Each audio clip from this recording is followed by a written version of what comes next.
Good morning to all of my dear students. Today I am going to start this lecture. Under this lecture, we have to study domain range of exponential function. Exponential function का domain और range पढ़ना है। अब properties of exponential function पढ़ना है। Properties of exponential function पढ़ना है। उसके बाद most important property of exponential function पढ़ना है। इसके साथ साथ ज्योमेट्रिक प्रोग्रेशन का फॉर्मूला उसको रिवाइज करना है और एक जेईई मेंस 2020 का सवाल है, उस सवाल को करना है। जेईई मेंस 2020 उस सवाल को करना है। तो सबसे पहले हम क्या करते हैं, प्रॉपर्टीज ऑफ एक्सपोनेंशियल फंक्शन को पढ़ते हैं। उसके बाद क्या करेंगे, domain and range of exponential function को पढ़ेंगे। तो चलिए शुरू करते हैं। Exponential function are always positive, यानी एक्सपोनेंशियल फंक्शन का मान हमेशा क्या होता है, पॉजिटिव होता है। एक्सपोनेंशियल फंक्शन का मान ऑलवेज पॉजिटिव होता है। कहने का मतलब एक्सपोनेंशियल फंक्शन क्या होगा, a to the power x. Exponential function होगा एफ एक्स बराबर ए to the power x, exponential function होता है। और एक्सपोनेंशियल फंक्शन का मान ऑलवेज क्या होगा, पॉजिटिव होगा। कहने का मतलब a to the power x will always greater than zero, zero से हमेशा क्या होगा, बड़ा होगा। या y बराबर ए to the power x will always greater than zero, यानी एक्सपोनेंशियल फंक्शन का मान हमेशा क्या होगा, जीरो से बड़ा होगा, पॉजिटिव होगा। ठीक, आगे देखिए। If a to the power x is equal to a to the power y, यदि किसी एक्सपोनेंशियल फंक्शन में a to the power x is equal to a to the power y हो, तो x बराबर y होता है, x बराबर y होता है। यदि a to the power x is equal to a to the power y हो, तो x बराबर y होता है। आगे देखिए, अब इनइक्वालिटी पर चर्चा करेंगे। हम इक्वालिटी पर चर्चा कर चुके हैं, अब हम क्या करेंगे, इनइक्वालिटी पर चर्चा करेंगे।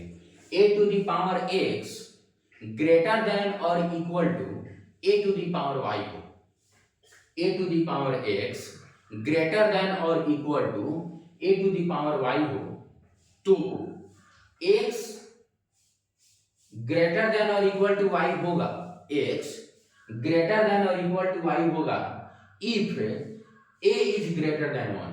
a क्या होना चाहिए, 1 से बड़ा होना चाहिए। a क्या होना चाहिए, 1 से बड़ा होना चाहिए, कोई दिक्कत नहीं। और x लेस देन और इक्वल टू y होगा कब, जब a 0 से बड़ा और 1 से छोटा होना चाहिए। 0 से बड़ा और 1 से छोटा होना चाहिए। कहने का मतलब डिक्रीजिंग फंक्शन होना चाहिए। जब इंक्रीजिंग फंक्शन होता है तो साइन ऑफ इनइक्वालिटी चेंज नहीं होता है, लेकिन जब डिक्रीजिंग फंक्शन होता है तो साइन ऑफ इनइक्वालिटी क्या हो जाता है, चेंज हो जाता है। और डिक्रीजिंग फंक्शन कब होगा, जब a का वैल्यू 0 से बड़ा और 1 से छोटा होगा। और इंक्रीजिंग फंक्शन कब होगा, जब a का वैल्यू 1 से बड़ा होगा। अब चलिए, एक मोस्ट इंपोर्टेंट प्रॉपर्टी है कि if f x plus Y, if x plus Y is equal to F x into F Y हो जाए, if x plus Y is equal to F x into F Y हो, तो F x बराबर ए to the power X होगा, यानी F X exponential function होगा।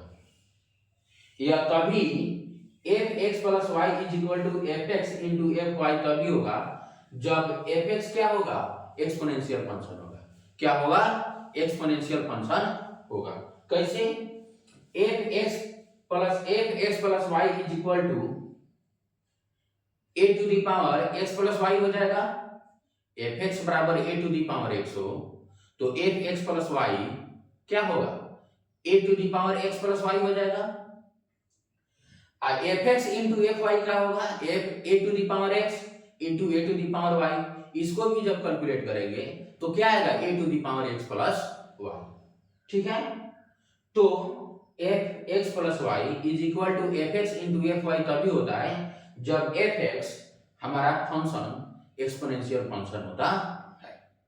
ठीक है, अब देखिए अब हम क्या करते हैं, ज्योमेट्रिक प्रोग्रेशन को पढ़ते हैं। तो ज्योमेट्रिक प्रोग्रेशन में क्या होता है, कॉमन रेशियो होता है, यानी प्रत्येक अगला टर्म प्राप्त करने के लिए पिछले टर्म में कुछ ना कुछ क्या किया जाता है, गुना किया जाता है, कुछ ना कुछ क्या किया जाता है, गुना किया जाता है। जैसे a में a से गुना करेंगे तो a स्क्वायर आएगा, a स्क्वायर में a से गुना करेंगे तो a टू दी पावर 3 आएगा, a टू दी पावर 3 में a से गुना करेंगे तो a टू दी पावर 4 आएगा। और यह यदि इंफिनिटी तक हो तो इसका सम a अपॉन 1 माइनस a होता है, a अपॉन 1 माइनस a होता है, और a का जो मॉडुलस होना चाहिए वह 1 से छोटा होना चाहिए, यानी a का वैल्यू 1 से छोटा होना चाहिए, a का मॉडुलस 1 से छोटा होना चाहिए। अब देखिए a plus a square a to the power 3 plus a to the power till n, यदि n तक जाए, किसी नंबर तक जाए, यहां तो इंफिनिटी तक जा रहा था, यहां किसी नंबर तक जाएगा, क्या होगा, किसी नंबर तक जाएगा, तो इसका फॉर्मूला क्या होता है, a into 1 minus a to the power n बटा 1 minus a, a into 1 minus a to the power n upon 1 minus a, और a का मान 1 नहीं होना चाहिए, a का मान क्या होना चाहिए, 1 नहीं होना चाहिए, तो अब ये फॉर्मूला क्या होगा, लागू होगा। ठीक, अब देखिए जैसे सवाल है a plus a square plus a3 कहां तक गया है, 10 तक, तो इसका वैल्यू क्या हो जाएगा, a into 1 minus a to the power 10 बटा 1 माइनस a, 1 माइनस a, इसका वैल्यू क्या हो गया, a into 1 minus a to the power 10 upon 1 minus a, कोई दिक्कत नहीं।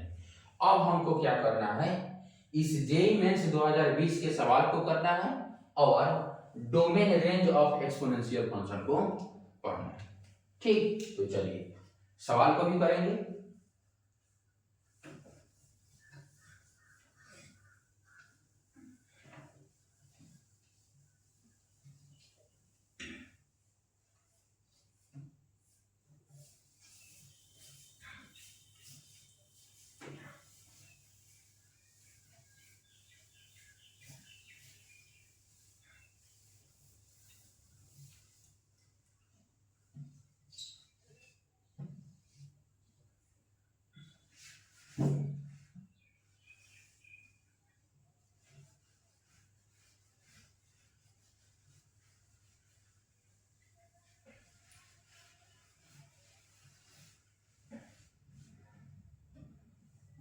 चलिए अब हम लोग को क्या करना है, domain range of exponential function. ठीक, तो यदि f(x) बराबर a to the power 100, a to the power क्या हो, 100, और इसके साथ साथ a जो 0 से बड़ा हो और a 1 नहीं हो, a 1 नहीं हो, तो इसे क्या बोलते हैं, एक्सपोनेंशियल फंक्शन बोलते हैं। क्या बोलते हैं, एक्सपोनेंशियल फंक्शन बोलते हैं। ठीक, इसी को y बराबर a to the power x भी लिखा जा सकता है, y बराबर a to the power x भी लिखा जा सकता है। हम x का कोई भी रियल वैल्यू ले लें, x का कोई भी रियल वैल्यू ले लें, y का मान ऑलवेज पॉजिटिव ही आता है। कहने का मतलब x, यानी अगर हमारा डोमेन कोई भी रियल नंबर कहने का मतलब minus infinity two plus infinity, हमारा x क्या हो, कोई भी रियल नंबर हो, x कोई भी रियल नंबर हो तो y का वैल्यू जो होगा ऑलवेज पॉजिटिव होगा, ऑलवेज ग्रेटर देन 0 होगा। तो रेंज हमारा क्या, डोमेन क्या हो गया, रियल नंबर, यानी minus infinity two plus infinity, और हमारा रेंज जो होगा वह क्या होगा, ग्रेटर देन 0, यानी 0 टू इंफिनिटी। रेंज जो होगा 0 टू इंफिनिटी। तो डोमेन क्या हो गया R, और रेंज क्या हो गया 0 टू इंफिनिटी। किसका? एक्सपोनेंशियल फंक्शन का। एक्सपोनेंशियल फंक्शन का मान कभी नेगेटिव नहीं होता है, ऑलवेज पॉजिटिव होता है, ऑलवेज ग्रेटर देन 0 होता है। कोई दिक्कत नहीं। अब यह सवाल जेईई मेन 2020 का है, इस सवाल को करना है।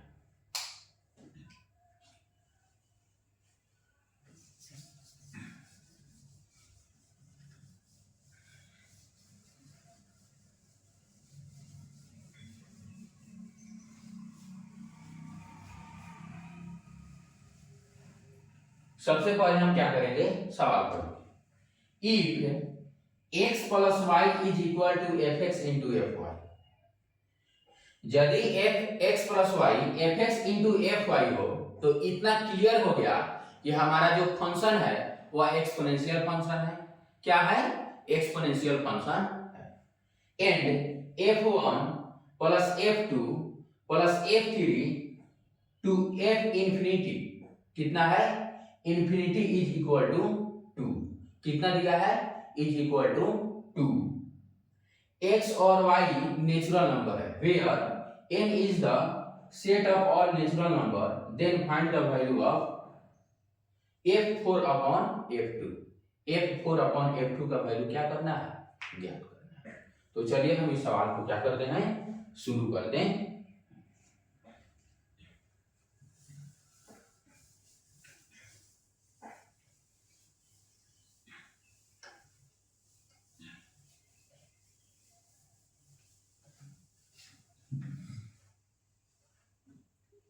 सवाल को क्या करेंगे, ध्यान से पढ़ेंगे। If x plus Y is equal to F x into F Y, तो इतना कंफर्म हो गया कि जो हमारा फंक्शन है वह एक्सपोनेंशियल फंक्शन है। कैसा फंक्शन है? एक्सपोनेंशियल फंक्शन है। तो एफ एक्स, इसको सोल्यूशन कैसे करेंगे, f x is equal to क्या हो गया, a to the power x. A to the power x क्या हो गया? एक्सपोनेंशियल फंक्शन हो गया। कब? जब f x plus Y is equal to F x into F Y हो, तो हमारा फंक्शन जो होता है a to the power x होता है। अब हमको क्या करना है, f1 का वैल्यू निकालना है। तो f1 क्या हो जाएगा, ए टू द पावर 1, f2 क्या हो जाएगा, ए टू द पावर 2, f3 क्या हो जाएगा, ए टू द पावर 3। और यह कहां तक जाएगा? इन्फिनिटी तक। कहां तक जाएगा? इन्फिनिटी। और सवाल दिया है f1 plus f2 plus f3, कहने का मतलब a1 plus a2 plus a3 till infinity is equal to 2। कितना के बराबर है? 2 के बराबर है। और हमारा फॉर्मूला क्या होता है, इन्फिनिटी का ज्योमेट्रिक प्रोग्रेशन का सम क्या होता है, a upon 1 minus a upon 1 minus a। और a क्या होना चाहिए, a का वैल्यू जो होना चाहिए 1 से छोटा होना चाहिए, यानी modulus of a less than 1, modulus of a less than 1। तो ये कितना हो गया, 2 हो गया। कितना हो गया, 2। अब देखिए a is equal to 2 into 1 minus a का मान कितना आ गया, 2 इंटू 1 माइनस a। अब a is equal to 2 minus 2a, यानी a plus 2a is equal to 2, 3a is equal to 2, इसलिए a is equal to 2/3। a का मान कितना आ गया, 2/3। a का मान कितना आ गया, 2/3। कोई दिक्कत नहीं। और a का value determinant of a, sorry determinant होती है, मॉडुलस ऑफ a क्या है, 1 से छोटा है। मॉडुलस ऑफ a क्या है, 1 से छोटा है। तो a का जो हमारा वैल्यू है वह क्या है, सेटिस्फाइड है। ठीक। अब देखिए, अब क्या करना है, f4 अपॉन f2 का वैल्यू क्या करना है, ज्ञात करना है। तो f4 क्या होगा, a टू द पावर 4 और F2 क्या होगा, a टू दी पावर 2, और दोनों को क्या करना है, भाग देना है, यानी a to the power 4 upon a to the power 2, तो क्या हो जाएगा a to the power 4 minus 2 का मतलब a to the power 2। a का मान कितना है 2/3 का स्क्वायर कितना होता है 4/9, कितना आ गया 4/9। तो option number B is the correct option. Option B क्या है, ऑप्शन बी कितना है 4/9, और हमारा आंसर भी क्या है 4/9। तो जेईई मेंस 2020 के सवाल के साथ इस लेक्चर को एंड किए। Thank you all for watching this video.